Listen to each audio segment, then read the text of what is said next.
en esta palestra donde las voces se alzan y los caminos se bifurcan, donde el cristiano es romanista o testigo, o hay necios e insensatos, locos para contar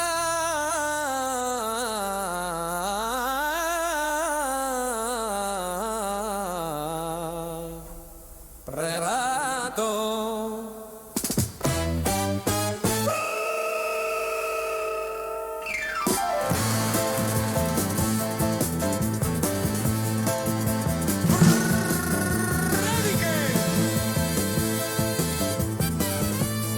Que sobrevuelan el Imperial y las 11 calvas. Cuervo y campaneros blancos.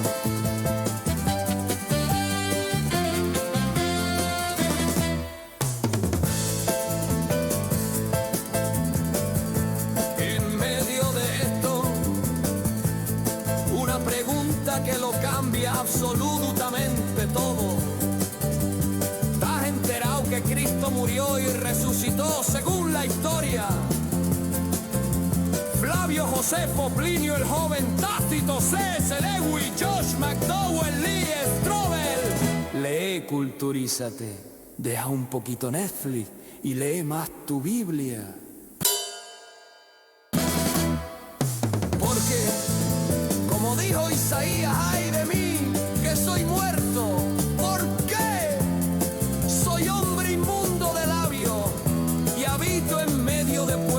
Tiene labios inmundos y he visto con mis ojos al Rey, el Señor de los ejércitos.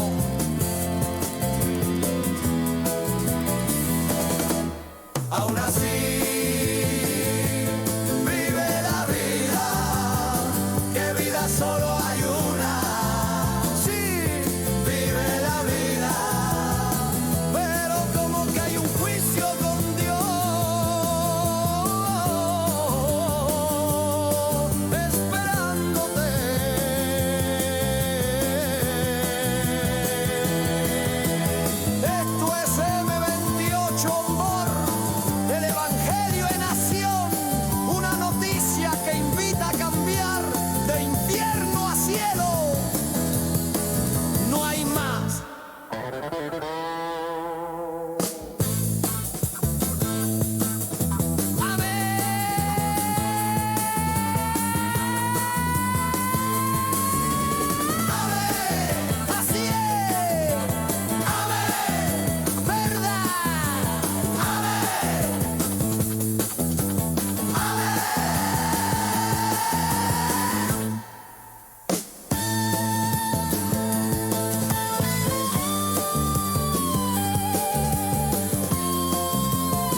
Cuida tu alma. De verdad te lo digo, cuida tu alma. Puede que alguno haya escuchado este famoso debate reciente. Un ateo con un filósofo cristiano del país de Argentina. Y en medio del debate, una pregunta. ¿Y el alma? ¿El alma dónde está? ¿Qué es el alma? No creo en el alma, decía este ateo. Y este muchachito, Rigoberto, decía así, que el alma humana es el yo, es lo que se mantiene en la vida, aun cuando las células del cuerpo mueren y se multiplican. Y si, como en el hebreo bíblico, el alma es el todo del hombre, ¿no deberías preocuparte por tu alma? ¿No deberías preocuparte por qué hay con tu alma? ¿Qué es lo que hacen con tu alma en las religiones? Vamos a ver qué dice la Biblia del alma. Porque es obvio, es más que obvio, es más que evidente a simple vista. que la Biblia es el único libro que contiene toda la verdad de Dios. Es más que evidente que ahí, en ese libro, está la verdad. No en lo que digan ninguna religión, sino en lo que dice exclusivamente ese libro. Hay algunas religiones que te dirán, bueno, pero lo que hemos estado enseñando por miles de años. Sí, pero se tiene que someter a este libro. Amén. Se tiene que someter a la Biblia. Amén. ¿Qué es lo que dice la Biblia del alma? Vamos al principio. En el principio de la humanidad, Dios crea al ser humano. Y dice la Biblia, su palabra, que el hombre fue creado. Nosotros pues crearemos al hombre a nuestra imagen y semejanza. Dios creó al hombre a su imagen. Y dice en Génesis que le dio aliento de vida, es decir, alma. Dice así, entonces Dios el Señor formó al hombre del polvo de la tierra y sopló en sus narices aliento de vida. Y fue el hombre un ser viviente. Dios sopló ese aliento animal, ese alma, y lo hizo ese ser viviente, ese alma bestia, como dice el original. Es importante reconocer que Dios nos ha creado, que nos ha puesto un alma en ese cuerpo, cuerpos tripartitos, de hecho, cuerpo, alma y espíritu. Hay algunos que el espíritu no lo tienen o directamente lo tienen muerto. Pero todos tienen un cuerpo y un alma. Este cuerpo ha sido creado, como dice el libro de Génesis, del polvo de la tierra. Y al polvo, como dice también, volveremos. Pero ¿y el alma? El alma, claramente dice la palabra de Dios, que es muy importante, muy valiosa, que debemos de cuidarla porque es eterna. Esto es lo que diferencia a los testigos de Jehová de cualquier otro cristiano en esta tierra. Entre muchas doctrinas raras, una de las importantes es que el alma del ser humano es eterna y como tal debemos de cuidar nuestra alma. Es lo único que nos vamos a llevar a la casa del Padre. Es lo único que nos vamos a llevar al juicio. Amén. Si es que no llegamos a las moradas celestes.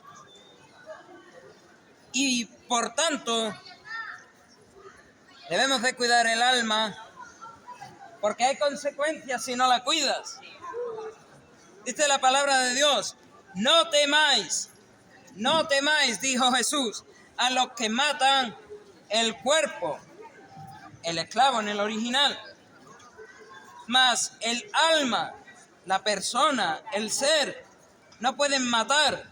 Temed más bien a aquel que puede destruir este alma, este ser,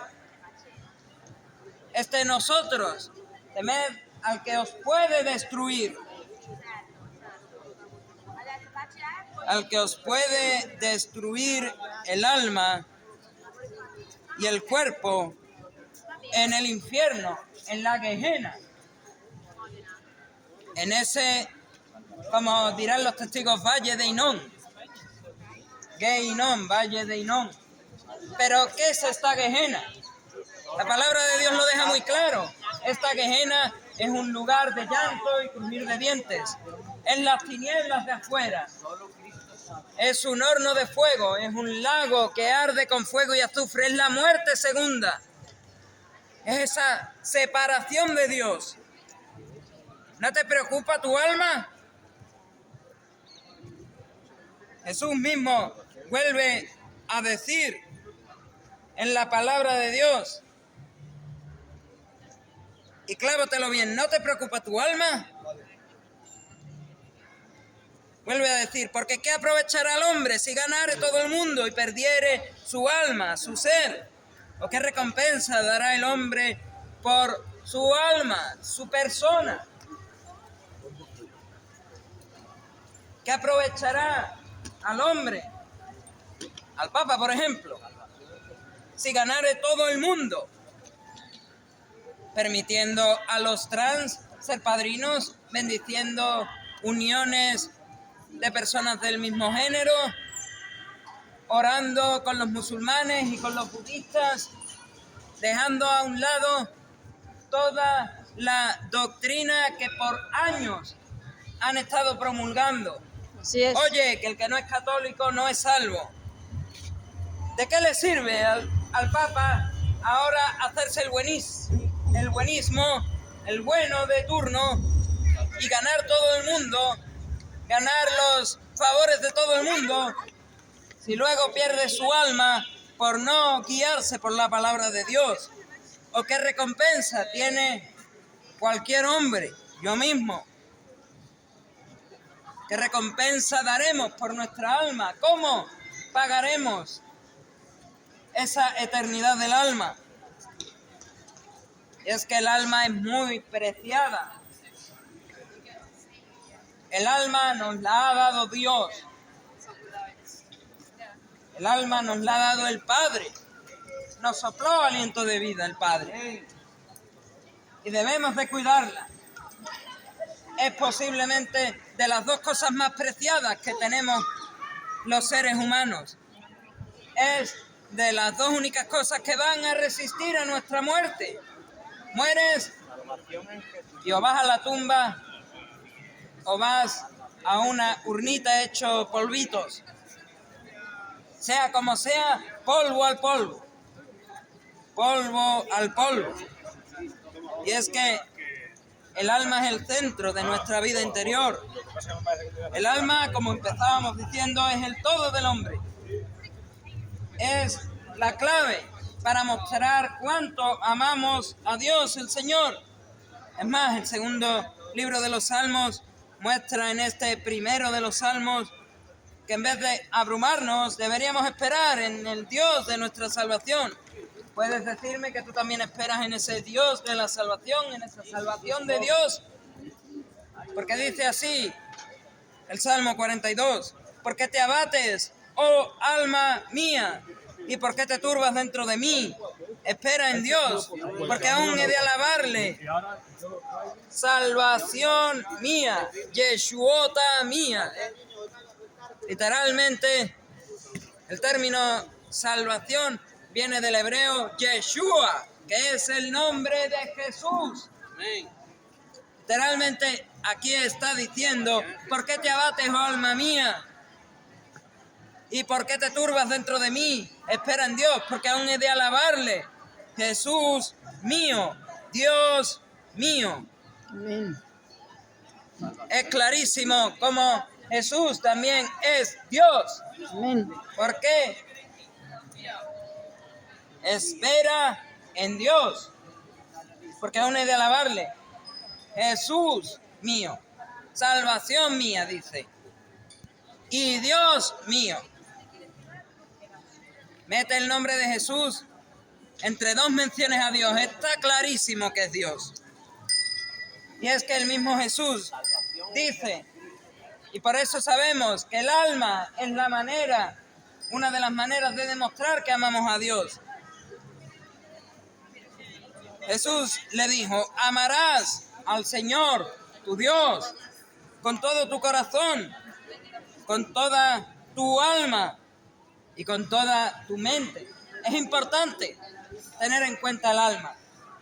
Junto al espíritu es lo único que va a quedar cuando mueras. Pero cuando mueras, se van a separar ese cuerpo de esa alma. Va a haber una división alma-cuerpo. Es tan así que Dios menciona en las Escrituras que de esta tierra no nos vamos a llevar más nada que no sea el alma y el Espíritu Santo, quien lo tenga. Eclesiastés Rey Salomón en Eclesiastés dijo: y el polvo vuelva a la tierra como era, y el espíritu vuelva a Dios, que lo dio. El mismo Génesis, en la muerte de Raquel, dice: y aconteció que al salírsele el alma, el nafshá, pues murió. Llamó su nombre Benoni, mas su padre lo llamó Benjamín.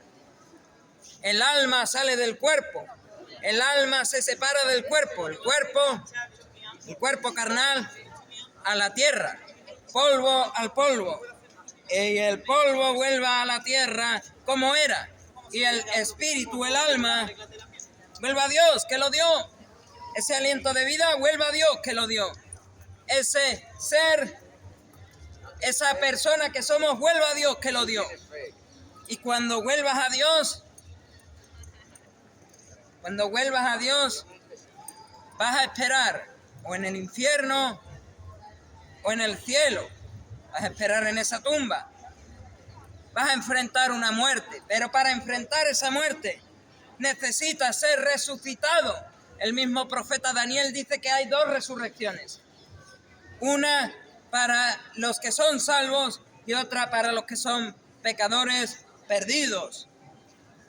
Los pecadores se enfrentarán un juicio ante el gran trono blanco, dice Apocalipsis, y por cuanto eran pecadores, no tuvieron en cuenta a Dios, no se arrepintieron de sus pecados, no buscaron el bienestar de su alma, la salvación de todo su ser, no buscaron tener el sello del Espíritu Santo, ellos serán lanzados a esa Gehenna de la que hablábamos, a ese infierno de fuego. Así es. Por toda la eternidad, por cuanto el alma es eterna.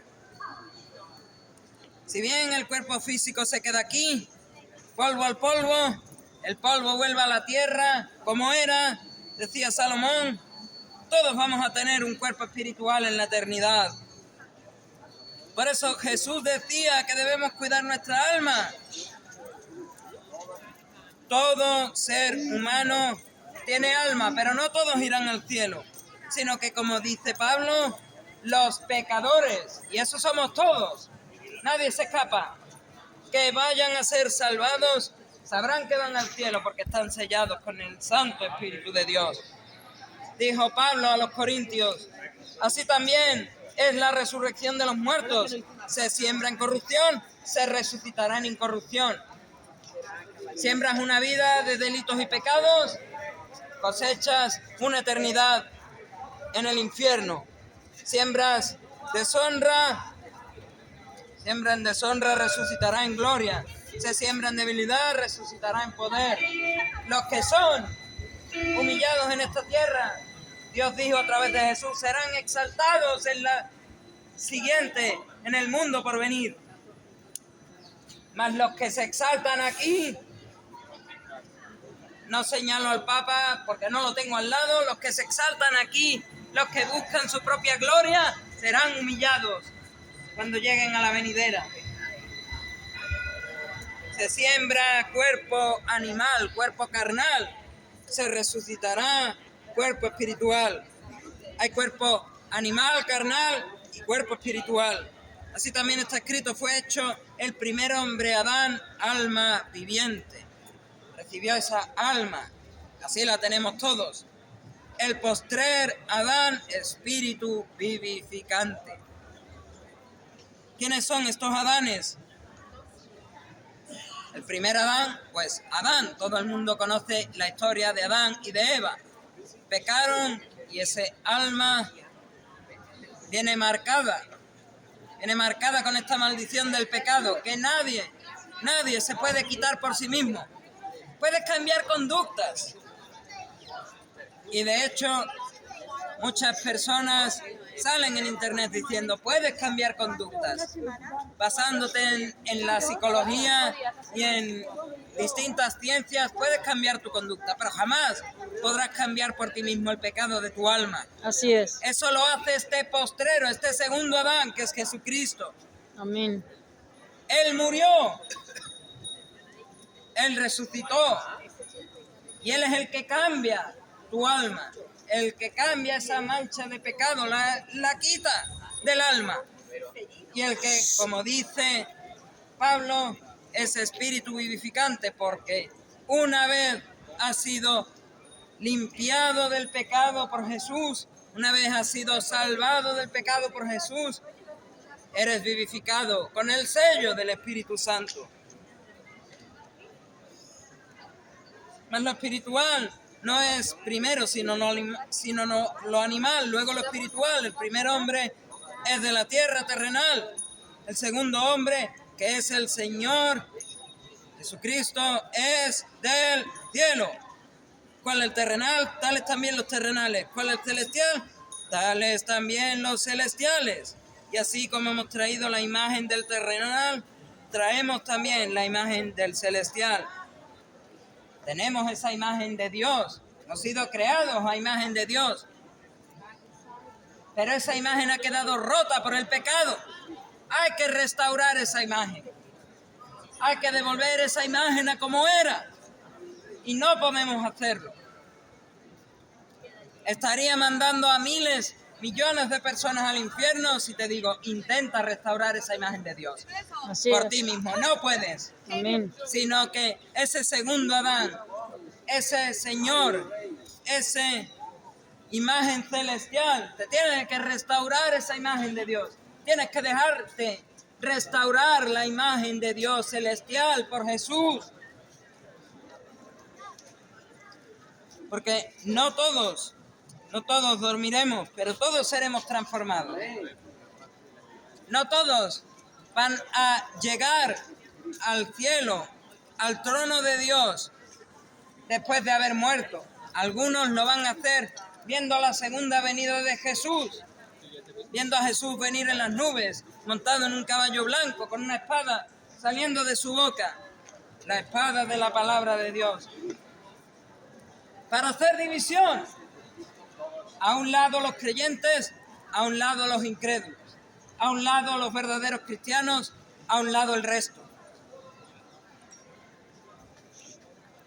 Y vendrá Jesús, y los que estén aquí son los que no van a dormir, los que van a ir directamente con Dios a ese juicio. Por eso dice, todos seremos transformados. Amén. Nuestra alma, ese ser, ese yo que queda después de que todo ha muerto, eso se va a unir a un cuerpo espiritual allí, en el cielo. Y allí se va a hacer división. Los que creyeron en Jesús irán al cielo. Los que no creyeron en Jesús irán al infierno. ¿Eh?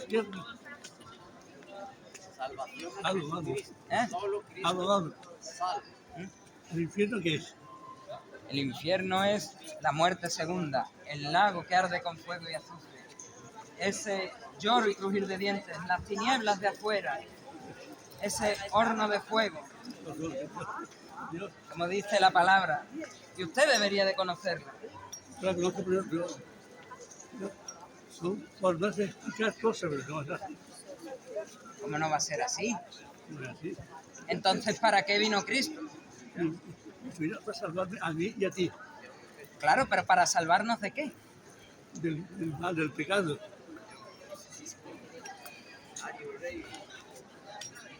Por supuesto, hay personas que leen la palabra de Dios y no la entienden.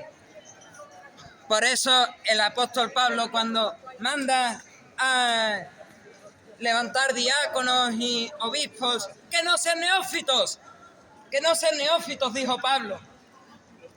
¿Qué es ser neófito? No entender siquiera el propio credo de Nicea. No entender ni siquiera eso, por el amor de Dios.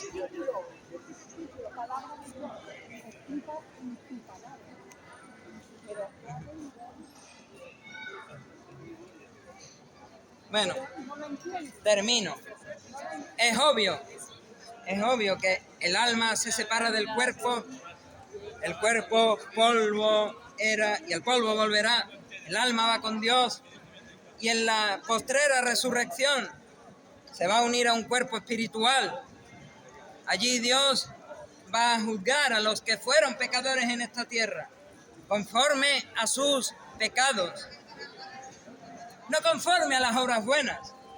Por eso dijo Juan en el juicio del gran trono blanco que se abrirán los libros y el libro de la vida. Si tu nombre no estaba en el libro de la vida, al infierno directamente. Eres juzgado por tus malas obras y al infierno directamente.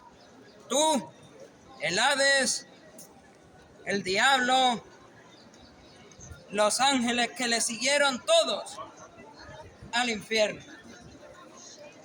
Y aquí hay al menos 4 personas que merecíamos estar en ese juicio e irnos al infierno. 4 que merecíamos irnos al infierno. ¿Por qué ahora podemos decir que vamos al cielo? Porque, como dijo Jesús, nos cuidamos de nuestra alma, nos quitamos los engaños de las religiones, de neófitos que no saben explicar ni entender la palabra de Dios. Hemos tenido ahí uno delante que ni siquiera sabe por qué vino Cristo. Y es que Cristo vino por una malísima noticia que tiene el ser humano, que el que vive muerto en delitos y pecados, cuando llegue al juicio del gran trono blanco y vea que su nombre no está inscrito en el libro de la vida, va a ser juzgado por sus delitos y pecados y echado a la condenación eterna del infierno, por cuanto nuestra alma es eterna. Amén. Por eso vino Cristo, para librarnos del infierno y de la muerte, también para librarnos del pecado. Pero bueno, eso es una consecuencia de nuestra salvación, que poquito a poco somos librados del pecado, poquito a poco somos cada vez más justos, cada vez más santos, nuestra imagen de Dios rota cada vez es más restaurada, nosotros cada vez nos parecemos más a Jesús. Es lo mejor, yo lo prefiero. Esa es la buena noticia, que aunque merecíamos, y yo el primero, el infierno, Jesús vino aquí. Amén. Nació sin pecado, resistió las tentaciones del diablo, vivió la vida perfecta. Y cuando murió en esa cruz, derramó su sangre, fue a la tumba y al tercer día resucitó, abrió camino. Como dicen en el Antiguo Testamento, abrió camino donde no lo había, en el desierto, donde corren ríos de agua viva. Abrió camino en el desierto para que anduviésemos por esos caminos. Andar por esos caminos implica que te arrepientes de tus pecados y le pides perdón a Dios. Y si lo has hecho de verdad, Dios te ha perdonado ya. No necesitas volver a repetir este ciclo por esos pecados pasados. Y Dios puede perdonar esos pecados pasados, puede perdonar tus pecados presentes y tus pecados futuros. Pero no te vale solo con arrepentirte y creer. No te vale solo con arrepentirte y pedirle perdón a Dios. Tienes que creer en lo que Dios hizo, creer en lo que Jesús hizo en esa cruz, que murió, derramó su sangre por ti. Créele a Jesús, cree en ese sacrificio de sangre, en ese derramamiento de sangre. ¿Cómo se perdonaban los pecados de los israelitas si no con sacrificios que soltaban sangre? Pues igual con Jesús, murió y soltó sangre. Pues en esa sangre tienes que creer, en ese sacrificio tienes que creer, en esa resurrección tienes que creer para ser salvado. Porque Jesús se tiene que volver Señor de tu vida y Salvador de tu alma. Y si eso es Jesús para ti, si te has arrepentido y pedido perdón a Dios genuinamente por tus pecados, déjame decirte, aunque las religiones te digan, bueno, si vuelves a pecar a lo mejor no eres salvo, déjame decirte, tú ya eres salvo. Tú en este momento te puede dar un ataque al corazón, parársete el corazón o dejar de respirar e irte con el Padre Dios y eres salvado. Porque el Padre Dios te hizo cuerpo y te dio aliento de vida, alma. El Hijo, por cuanto pecaste y rompiste esa imagen de Dios, corrompiste ese alma, ese aliento de vida, vino, se encarnó. Como Dios que era, se encarnó, vivió la vida perfecta, murió por ti. Compró la redención de ese alma. Y cuando tú te arrepientes de tus pecados, le pides perdón a Dios genuinamente, crees en esa obra de Jesús que murió y al tercer día resucitó, en esa sangre que derramó, ahora Jesús coge el Espíritu Santo de Dios, te sella con él y ya eres salvo. Y ya pueden venir religiones, los afanes de la vida, puede venir lo que quiera, tú eres salvo. Como decía el apóstol Pablo, nada en esta tierra nos puede separar del amor de Dios, que es en Cristo Jesús, Señor nuestro. Estábamos alejados de Dios, pero Jesús ha hecho posible la redención, ha hecho posible la salvación. Acepta a Jesús. Acepta la salvación de Jesús. Él vino a salvarte del infierno. No a salvarte de tus pecados, como decían. Vino a salvarte del infierno. La consecuencia es que te salva de tus pecados. Acepta a Jesús y sé salvo. Para que un día, cuando tu alma se una a ese cuerpo glorificado espiritual y te presentes ante Dios, puedas ir al cielo y darle a Él toda la gloria y toda la honra que solo Él merece. A Él sea la gloria.